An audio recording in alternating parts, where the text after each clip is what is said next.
We've all been there, replaying a conversation over and over, thinking about how unfairly we were treated. Maybe a close friend betrayed you, a coworker threw you under the bus, or someone said something that cut deep. The instinct to hold onto that hurt feels natural, like a form of self-protection. But psychology tells us a different story. Holding on to grudges isn't just emotionally exhausting. It has real consequences for your mental and physical health.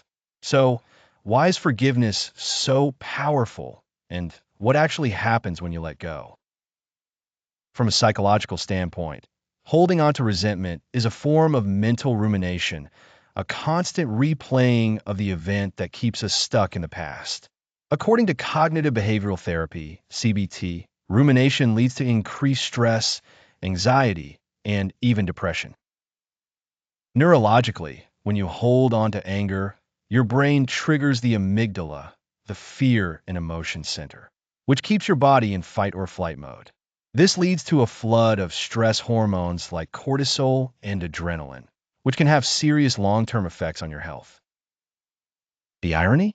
The person who wronged you probably isn't even thinking about it. You're the one carrying the emotional baggage. As Nelson Mandela wisely said after being imprisoned for 27 years, resentment is like drinking poison and then hoping it will kill your enemies. Forgiveness isn't just a feel-good concept. It literally rewires your brain.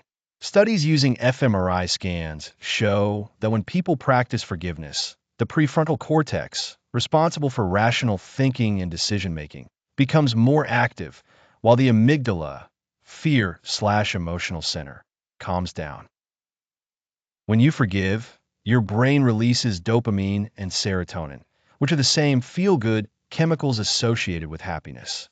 This is why forgiveness has been linked to lower stress, better mental clarity, and even longer lifespan.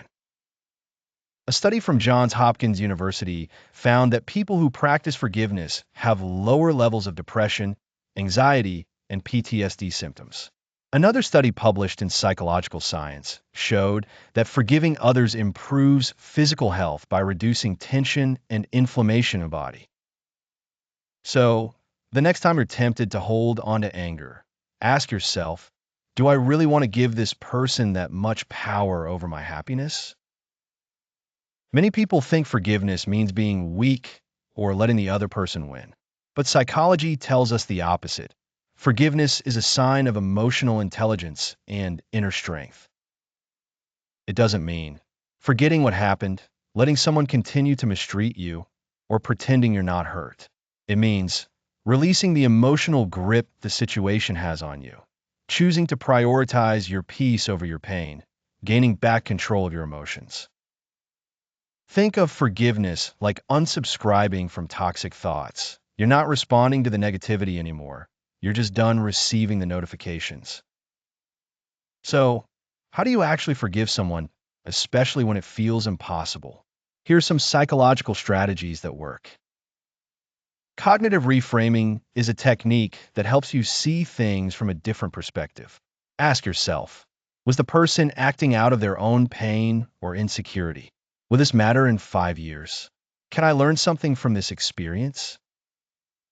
Journaling is a powerful psychological tool for processing emotions.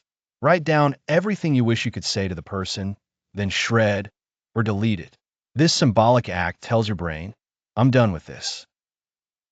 Sometimes the hardest person to forgive is yourself. If you're holding on to guilt, remind yourself, you did the best you could with what you knew at the time. Self-forgiveness improves self-esteem and mental resilience, helping you move forward instead of dwelling on past mistakes.